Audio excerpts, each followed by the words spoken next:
Hello, sorry for all this time that is being wasted and so on. I'm trying to do so many things now, trying to master the new art and all that. So sorry once again. I said I'm used to using Zoom, and that is what I've been using in all my meetings, and that is what I prepared for to use. But this morning, suddenly, the thing just tripped off, and I couldn't get it on board. So I'm really very sorry over here. So right now we are using Google Meet, and let's see how we go about it, snappy. But there are a few things I would have loved to show us, because what we needed to do today, one is review the assignment I gave. Some of us did try, but some we have not done that. And for those that have not done theirs, we suggest that after this class, please do it, because that is what we make up for the certificate you're going to earn. And what I'm going to do after this class, I'm going to do a recording, and I will show you to show the activities of each person, of what we have done and what we need to do further. Now, without further much ado, I will quickly just review from here what we have done so far. And right here, please, can we mute ourselves, please? There is so much sound from that end. I take from Mr. Hakim Oledi. We have about 4 activities we are supposed to attend to. Yes, he has been able to log into the course page. He has logged into the course page, and he has only accessed just one lesson. That is the lesson note topic 1. And he did that at 8:55 p.m. I'm going to send you this detail so you know your work progress. Then for Dr. Chinedu Okoro, you have logged in, but you have not clicked on any of the work, not the timetable, not the lesson notes, not the video, not the quiz, and you have not uploaded your picture as well. Then we have Ihuama Doris. You have not done any other thing apart from the lesson note that you clicked, and it showed the time. Yes, rest, you have completed everything you needed to complete.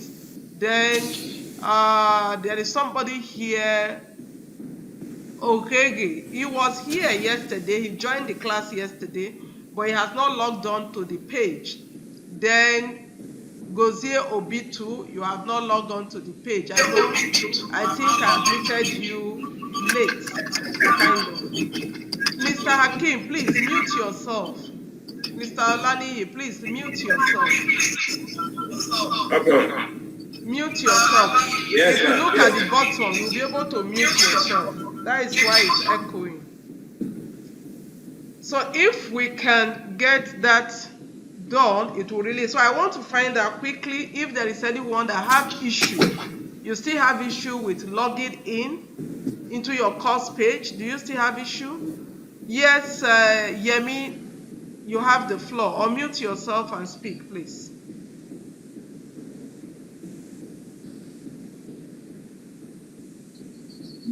Yemi Ajorin, you have the floor. Okay, Obi, you have the floor. Speak. Unmute yourself. Okay. My email was wrongly spelled. Okay, sorry. Let Ajorin finish. She has just unmuted herself. Okay, Ajorin, you have the floor. Good morning, ma'am. My email was spelled wrongly, so I didn't get any mail from you. I just got one from Rex now. That's why I was able to log in. Okay, and that's why I couldn't join yesterday. Okay, what you're going to do after this class, you have my mail. Please send your name and your correct mail to me so that I can correct it from the back end. Because if the email is wrong, definitely you won't get a mail. Sorry about that. Okay, over to you, Obi. Okay, good morning, ma'am. Good morning. The issue I had yesterday was my signing late is my time difference, because I'm in Accra. So by the time I got it, that was why I signed in at 9, which is, I'm signing at 9, which is almost the rounding up time there. Then I tried to log in. It kept on telling me invalid email. It kept on telling me invalid. I don't know why. I checked the list. I think my name wasn't also on that list. So, but I kept on trying to log in. I followed the video. But I think my error was I put in my own password instead of edusupportgroup. But had already started the process before I got to edusupportgroup. But every time it kept on telling me invalid, invalid, invalid. I didn't know what to do again. So that was where I got stuck. Thank you. If I knew that you were joining from Accra, we would have let you know the time difference. Sorry about that. What you're going to do, you have my email right now, right? Do you have my email? Yes, ma'am, I do. So please, once you still have any hinge, just let me know through my email.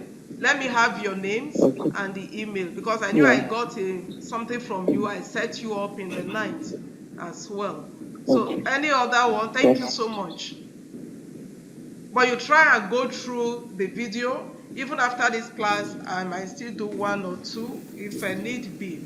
So having said that, what we had to do yesterday before coming to the class was to look at, if you have set up, upload your pictures, because we need to see who is speaking, we need to see ourselves, we need to know who is who. And once that has been done, the next thing that we needed to do is to go into the course page and read the part where we are looking at the problems or the limitations of using statistics in educational planning. Then the second part was to look at how do we generate educational data. How do we generate educational data? So these are the 2 things we are to prepare for this morning. So the floor is open, because if I couldn't show us the schedule right now, but if you have seen the schedule, I am to lead the part of review. Then when it comes to this aspect, looking at the limitations as regard using statistics in educational planning, and at the same time generating data. I leave it to us. Yes, read what is there. You have listened to the video, but haven't listened to the video and you have read the lesson notes. How do you reconcile what you read, what you saw, with what is happening in your own environment? The floor is open. Who wants to speak first? Who wants to lead us? Mr. Rest, lead us. Let's start with the challenges we have in the area of using statistics in educational planning. What are the challenges? And apart from that, how do we generate educational data? Okay, good morning, Prof. and fellow participants. Like we have been on this issue of data since yesterday, and we know, data can be from primary or secondary sources. Data can be generated from primary sources, that is by going direct to the schools to get the data from them. Then we also can also go to the Ministry of Education also and get data from them also. Can also school boards to get from them. Then I believe different offices have this DPRS department, that Department of Planning and Research. They also have data there. Then for the financial data, the Ministry of Finances can help us with that. For employment data, the Ministry of Labor and Employment, or Productivity as it is now, can also help us with that. We also have the National Manpower Board.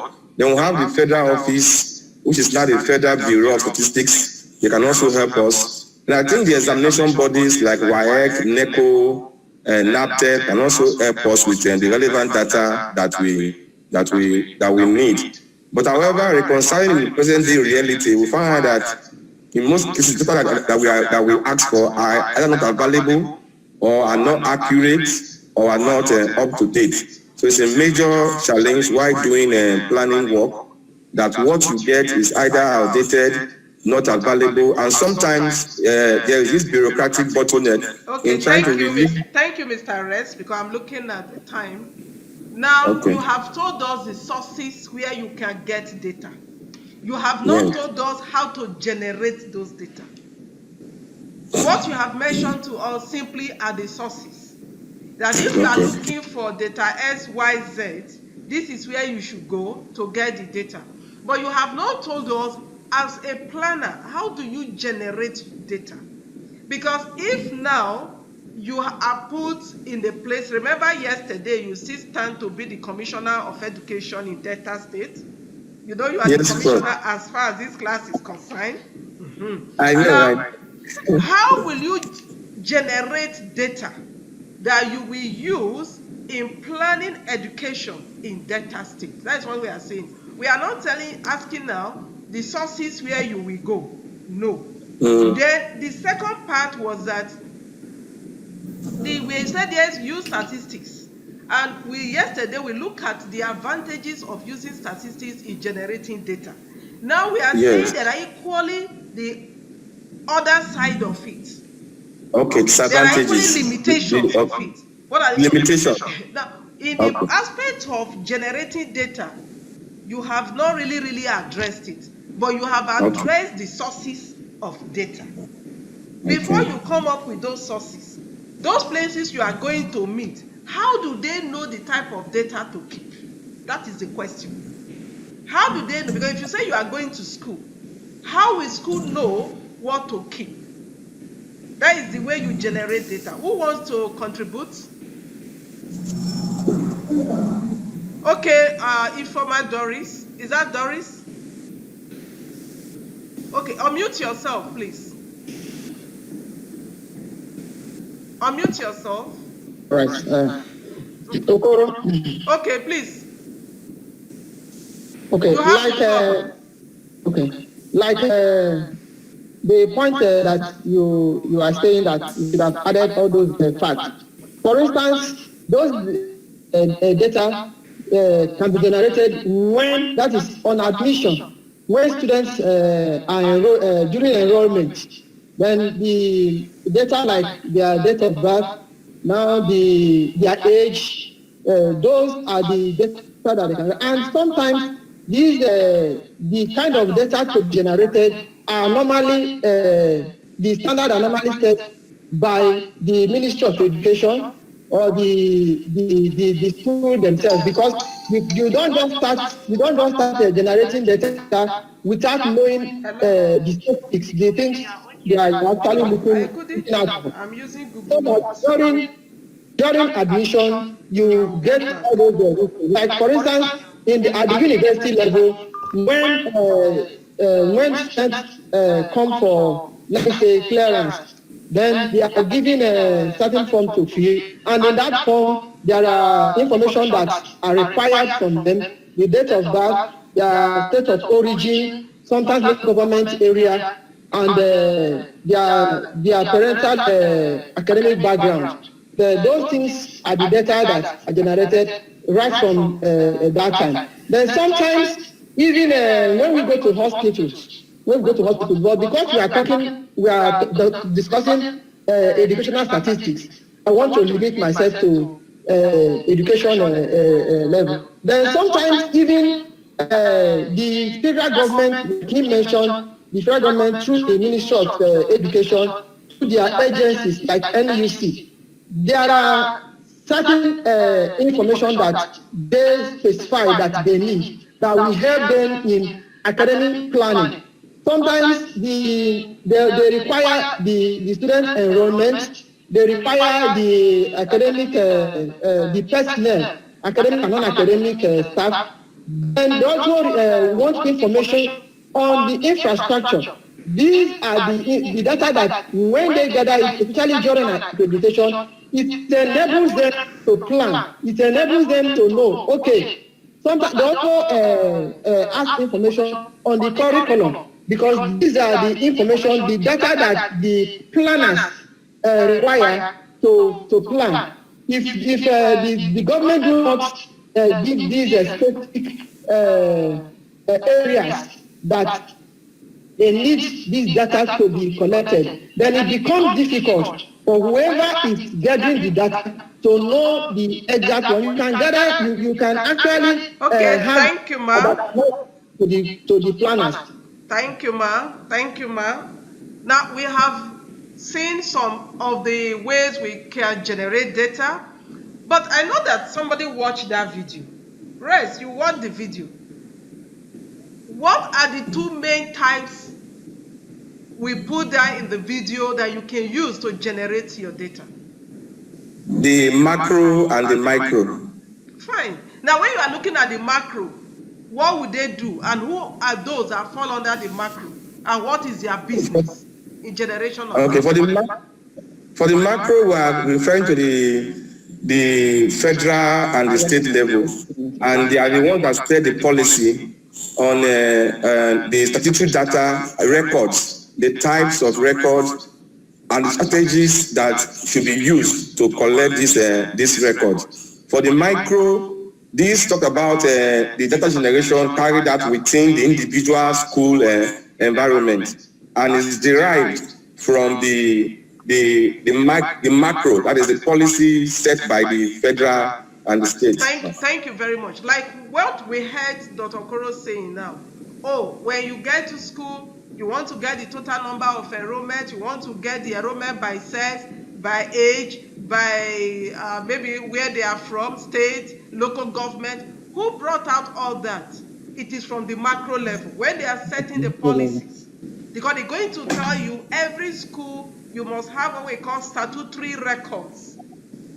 And those statutory records, they will classify what you must be in those records.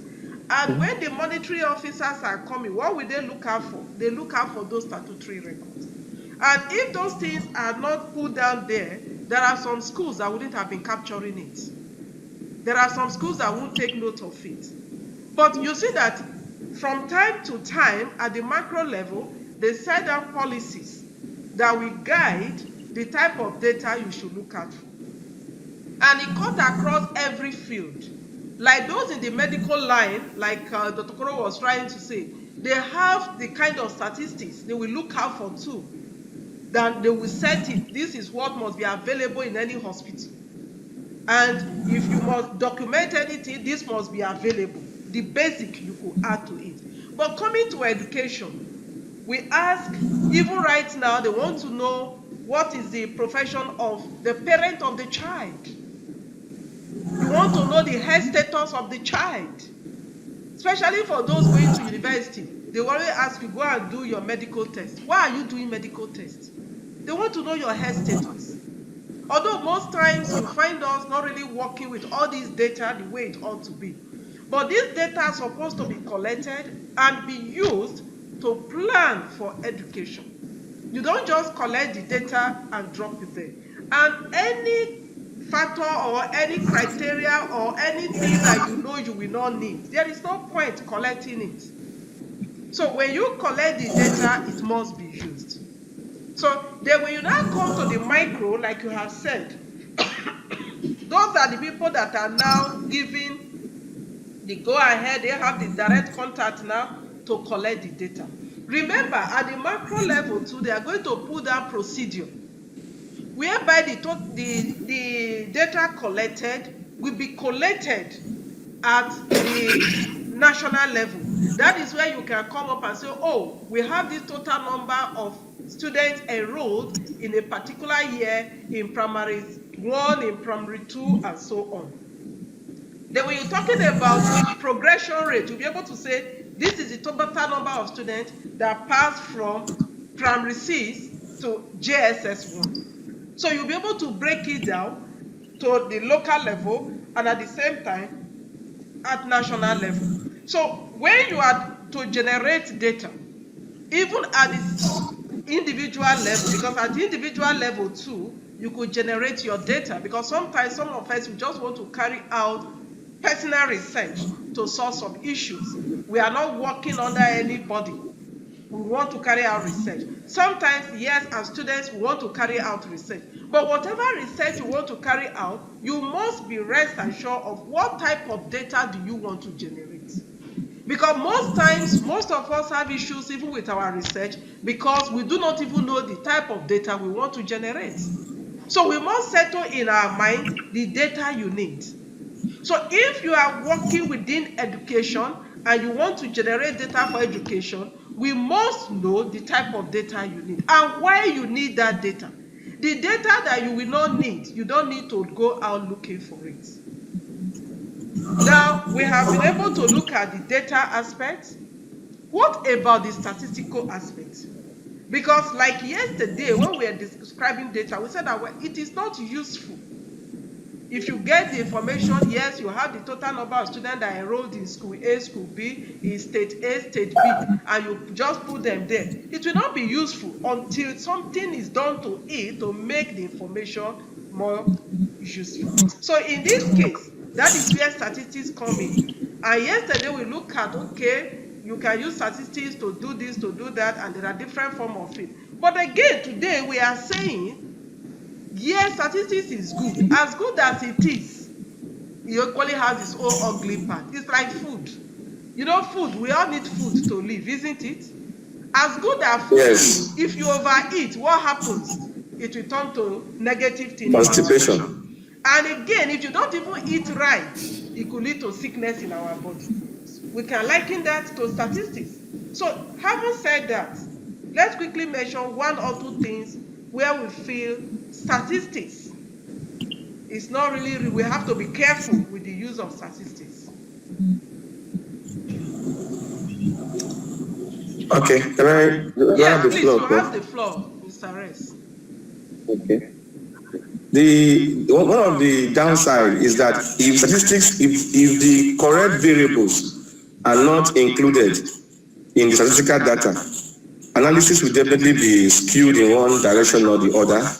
Then we can also have bias on behalf of the statistician also. The planner, if he's biased, like somebody said, the law can be, like just like the court, you can manipulate the law to suit your case. So sometimes bias on the part of the planner can lead to the wrong use and hence wrong application of statistics. Then also sometimes I think there's the issue of lack of or inadequate data to plan with. And once you don't have the requisite that the raw facts to plan with, definitely whatever you are going to bring out as information will be wrong, and any planning done on that basis will also be wrong. Thank you, ma'am. Yeah, I agree with you. Thank you. Jorin, do you want to add something? Okay, say something. Okay.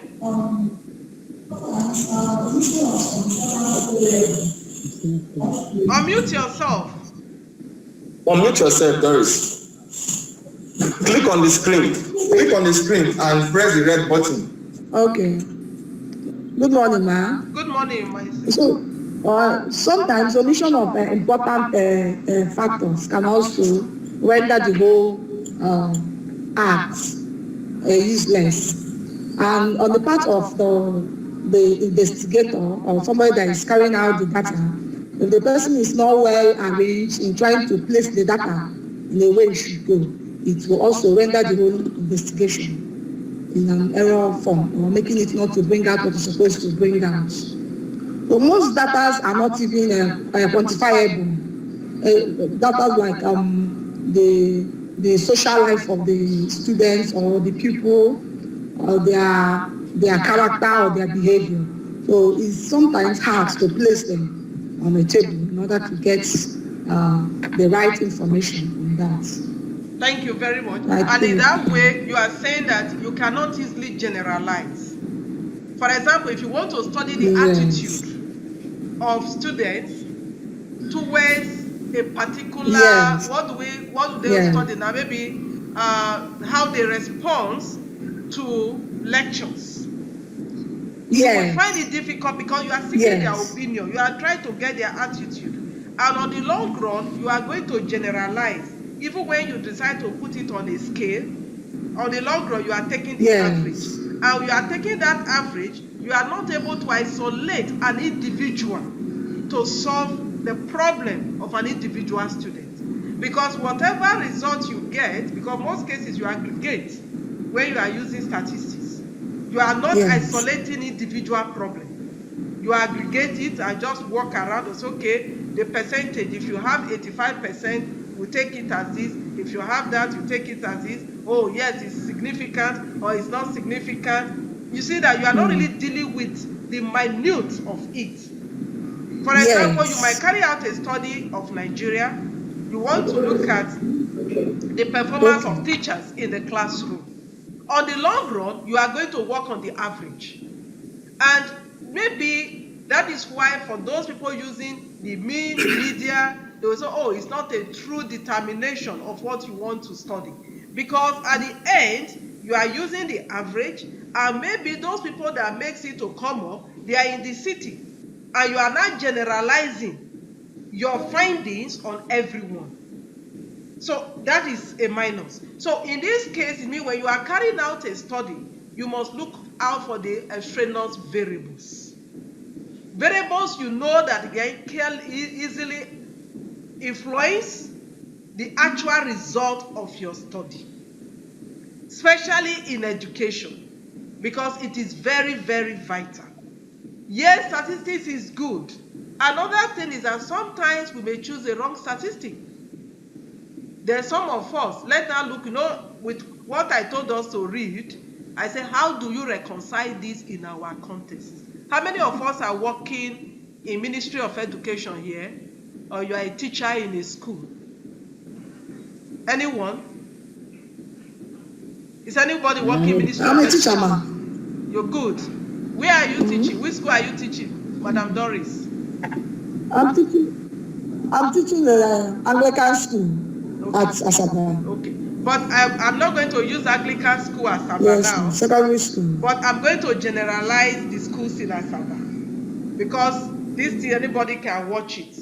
I will generalize it. But do you know, because I carried out a study one time, and I needed student enrollment to know how many students, I wanted to calculate the cost of wastage in primary education in a particular state. I will mention the name of the state also now. Now, when I got to the school, do you know what I was told? He said, we have 2 enrollment lists. The one we will give to government when they come. The other one is the real one, but we don't release that one. I said, why? He said, because if you give them the real one, the money that will come to us will be small. So they now give, I could see people shaking head. So they will now give out the one they increase, which is not the actual. So if you now use that, I use it to calculate, I will have a result. Will that result be good enough for my decision making?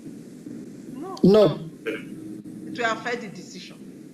This is what we are experiencing in Nigeria. There are a lot of issues. Because when we are talking about education in Nigeria, there are a lot of things we need to look out for. So for those of us that might be carrying out research in education, let's look inward, because there are a lot of problems we can solve. But most times, we always look at the one somebody have already done before, when there are so many things around us and so many data we can collect around us. So when you use such data, you are using false data. And the false data will give you false findings. And the false findings will lead to wrong decision. A wrong decision will destroy the educational system. And it will destroy the economy. You see the ripple effect? It will keep moving like that. Because you have used the wrong data to carry out your analysis, and you will have a wrong analysis that will be presumed as the right analysis, and you use that analysis, the result you found, to take a decision, and that destroys everything. Obid, what do you have to add to this before we end this part? I don't want us to go beyond the time we set, because I know some of us yes. have other things to do. Yes, you have the Oh yes, floor. Prof. Oh yes, Prof. I completely agree with you because that is a major problem in our sector. Because when we don't know the implications of all of this, we only look at we general. I'm talking as us general Nigerians. We only look at the selfish benefits because once I project a larger number, I get larger resources. Once I project a smaller number, I get smaller resources. We are not looking at the bigger picture of what this would do. And places that are supposed to get some of these resources will be deprived from it. So some of these things, I don't know whether it's based on ignorance or it's based on selfish attitude. And another fear is when teachers or administrators see inspectors, there's this mindset of fear. There's fear to manipulate, there's fear to falsify, there's fear. They don't see inspectors or statisticians as people that would work with them, for them, and help them, but rather they see them and they stay on the defense. So it's a mindset thing that I don't know how we can control, because it kind of destabilizes the researcher and makes work difficult, because if they hide those informations, we can't, except we are going to go to the schools and count them physically, which is almost impossible. So it's a mindset thing, which we need another set of education to change, reorientate them again, to tell them that this is what the implications will be if we don't do this. Thank you so much. Thank you so much. Thank you. Because of time, you see, this thing you are saying right now, to wrap up this part, the problem is not only the school, the politicians too are not helping us. We were in the Ministry of Education, national level, trying to do, so somebody came up and said, this data, in fact, I don't know, this is what we wanted to present, but my governor said, so as the governor has spoken, so be it. And it's not helping us. But do you know what? You and I can bring the change. Do we agree? Let's start bringing the change in our own small way. You might be in a school. The children are watching you. You might be in your place of work. Those around you, they are watching you, because there are people too, they are just looking for who can lead us. So you just do your own part in your own little way. I think the change will come. So having said this, sorry we've gone beyond the time because we started late. I'm sorry. I want to quickly take us through what we're going to do tomorrow. Tomorrow we are not going to meet in this form. Tomorrow is discussion forum. We're going to meet on the course page. So please, by tomorrow, everybody must be on the course page. And it is open, I think I opened it by 12 a.m. So for those of us that can rise up early, you would have started your discussion. We are going to meet there. You're going to see me on the discussion forum. Then on Friday is the quiz. On Friday is quiz. After this, I will see if I can share my screen quickly to show you. But if I cannot, if you have any issue, you let me know. On Friday is quiz. And the quiz is just 10 minutes. It's 10 minutes. So once you come in and you click, it's 10 minutes. Once it's 10 minutes, you are off. And it's only one attempt. You can't have two attempts. So please try and take the quiz. It's very interesting. And once we are able to get that done, we will still do some things by next week. I will make a recap of it. If there is a need, I will still call for a class where we can meet like this so that we will discuss and review what we have in the quiz and the discussion forum. Definitely, I will still fix a class before the other week. So having said this, do we have any general questions? I don't want to take us off. We already overshot the time. Any questions? Yes. Okay, please. Yes, Prof. First of all, I want to apologize to participants for those that have the email issues. I was trying to really be, maybe I made errors in some of your email addresses. I want to say sorry, and I want to thank the Prof for accommodating the errors. But I still want to say there's still one more person, Lapare Olabisi. Prof, please let us please send her name and her email. I think it was wrong in the address. She's part of the class today, but she has not been getting mails also. Okay, So please, ma, what will happen, Mr. Rest? Please, can you just collate all of them with the right email and send it to me? I think that would be better. Okay, Prof. Please collect all of them, send it to me. Yes, the login. Obi. My login, invalid login, I keeps telling me throughout yesterday. And that's what I'm saying. Send it so I will check at the back end to know what went wrong. Okay.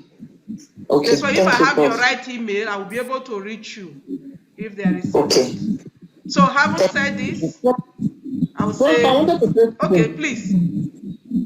I think I will still there's some clarification because I thought I had gotten to the course page and I was able to read and read something, but I'm surprised that there was no record. So maybe I will have to send my email so that you can still give me guidelines. No, your Oma, you have logged on to the course page, but you have not clicked any of them. You didn't click the table. Okay. You did not click. You have logged on to the course page successfully. Do you know one thing about Zoom? Moodle. You know why I love Moodle?